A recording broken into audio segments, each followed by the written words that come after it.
Goeiemôre. Alles is nie perfek nie. Nee, ek het nie make-up op nie. Nee, my hare is nie perfek nie. Maar die woord, ek staan vas op die woord. En die woord sê kom soos jy is. Vader sê kom soos jy is. Jesus Christus het nie 'n sekere dinge gehad wat hy eers graag moes doen nie. Hy het gesê Vader, laat u wil geskied. En hy het beweeg in gehoorsaamheid. En ek gee nie om hoe ek lyk vandag nie. Maar ek het baie om van te getuig. Maar voordat ek getuig, wil ek eers die leuns van die vyand uitlig. Ek wou dit gister doen.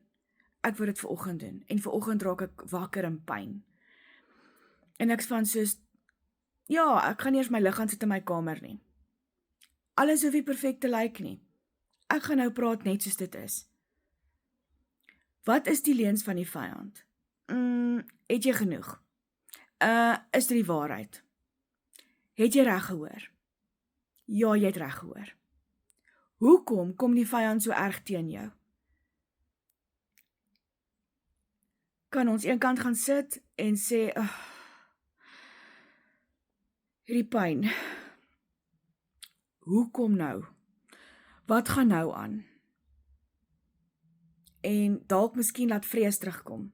Nee. Ek wil juis, en daar's 'n rede dan daarvoor. Nee, ek wil nie perfek make-up aan hê nie, ek wil nie great lyk nie, ek wil praat net hier waar ek is, en ek wil gaan soos wat ek is. Ek wil vir jou sê dat, ja, dalk gaan jy deur die dal van doodskade weer. Dalk moet jy elke nou en dan weer teruggaan, en jy moet weer vra, en jy moet weer bid, en jy moet aanhou glo. But we walk by faith, not by sight. Dinge om jou kan voel asof dit uit mekaar uitwetter. Vader, bly in beheer. Mense het Jesus gespot. Daar was chaos, ek kan nie dink, daar was chaos om my kruis.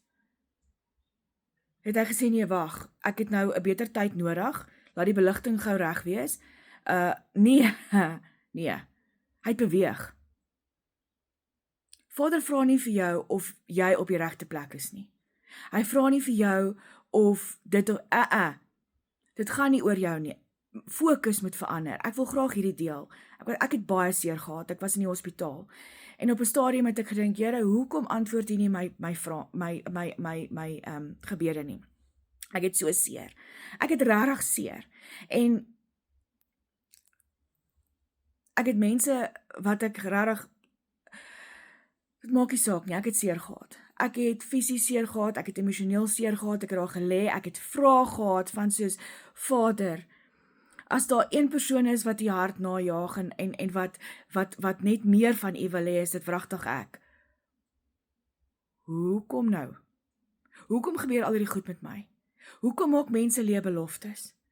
Hoekom voel dit asof ek keer op keer val? En ek was van soos, hoekom moes Jesus deur dit gaan? En die ander ding is, in die hospitaal, terwyl ek gaan hierdie nou deel, ek gee nie om hoe ek lyk nie, gaan dit nou deel. In die hospitaal, terwyl ek daar gelê het, en ek het bitter seer gehad, het 'n meisietjie wat oorkant my gelê het, is aangeval.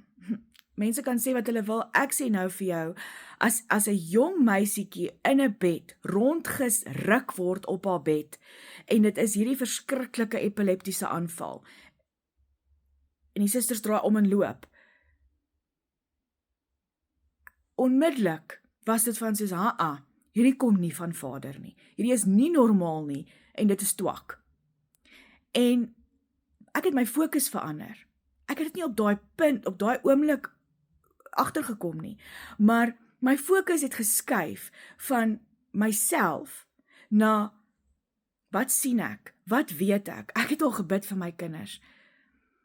Wat dokter se uitsprake was verskriklik, was terrible. En as ek dokter se uitsprake gevat het jare terug, sou ek nie een van hulle nou nog mee gehad het nie.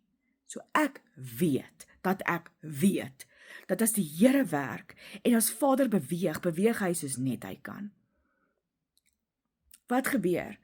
Moet jy iets spesifieks doen, moet jy verskriklik spesiaal wees. Nee, jy moet glo. Jy moet nie goed vat nie. Dis dieselfde soos iemand wat vir jou 'n blessing wil gee. Gaan jy dit vat of gaan jy dit nie vat nie? Die woorde word daar buitekant gegooi. Gaan jy dit vat, gaan jy dit nie vat nie, maar okay, ek gaan nou eers daar stop. Ek het opgestaan. Vader het vir my genoeg krag gegee. Jy is tot alles in staat deur die krag wat Jesus Christus vir jou gee. En inteendeel, hoeveel nie te meer as jy iets vir hom doen nie. Ek het opgestaan. Ek het nie gefokus op my pyn nie. Ek het niks gevoel nie. Ek kon by die meisietjie se bed kom en ek kon vir haar bid. What a blessing. What a blessing. En sodra ek gesê het, amen, en kyk hier gou. Dit gaan nie oor, oh ja Marie, jy praat nou hierdie en ja, jy doen dit en Marie, dit gaan nie oor Marie nie, dit gaan oor Jesus. Ek weet wat hy vir my gedoen het. Ek weet wat hy al vir my kinders gedoen het. Ek weet wat hy vir my familie gedoen het. Ek weet wat hy vir jou kan doen. Moenie dat die leuns van die vyand jou terughou. En die grootste leuen is pyn. Kan ek net gou vir jou een ding sê? Jy kan sê jy is die grootste kind van God. Maar as jy deur pyn gaan, that's trial by fire. Sekere pyn maak vir jou nikkerig. En ek gaan nie eens probeer vals wees of enigiets sugarcoat nie. Dit is terrible. Maar is amazing. Dis next level om te sien hoe Vader werk. Hoe hy deurkom. Soos net hy kan. As jy sê, dankie Vader, dankie, ek glo hierdie, ek vat dit, ek verklaar dit, in die naam bo alle name, in die naam wat elke knie sal buig, in die naam wat elke tong van sal getuig, die naam van my koning Jesus Christus, amen. En daai lyfie in daai bed word doodstil. Dis krag. Dis wat Vader wil doen vir jou en vir my. Die ding is net, wil ons dit vat of wil ons dit nie vat nie? Die ander ding is ook, noudig het dit by my opgekom, was net hoe mense praat. Hierdie pastoor dit, daai dominee dit. Hoorie, ek wil net een ding vir jou vra asseblief. Hou op. As jy moet vaskyk na 'n pastoor of 'n dominee, wat mense is, wat ook deur moeilike tye gaan, wat natuurlik, as die vyand jou gaan aanval, want jy is 'n kind van die Here, gaan die vyand dominees en pastore probeer. Ons moet vir hulle intree, soos ons vir ons familie intree. Maar as jy kwaad was, omdat jy vir mense kyk, wat nie presies reg is nie, en wat jou teleurgestel het, want jy het jou vertroue in mense gesit, hoort nie so nie. Jou vertroue moet nie in mense wees nie, dit moet in ons hemelse Vader wees. So ek weet, hoekom kan ek nie perfekte video opneem nie, en my dag kom. Ek sal dit doen. En ek sal graag deel wat ek graag wil deel, en dit sal nog gebeur. Maar tot dan sal ek aanhou om die Here te loof en te prys, maak nie saak waar ek is nie. Of ek in my bed sit, en of my liggaam vir my sê, Marie, jy gaan nie nou opstaan nie, dis okay, jy voel dalk nou so. Nou sal jy beweeg. Mag elkeen van julle 'n geseënde dag hê, en mag ons onthou waar ons krag vandaan kom. Maak nie saak waar jy is nie, maak nie saak hoe jy lyk nie, en maak nie saak hoe jy voel nie. Hou vas en bly jou fokus gerig hou op Jesus. Niks en niemand anders nie. Blessings in oorvloed.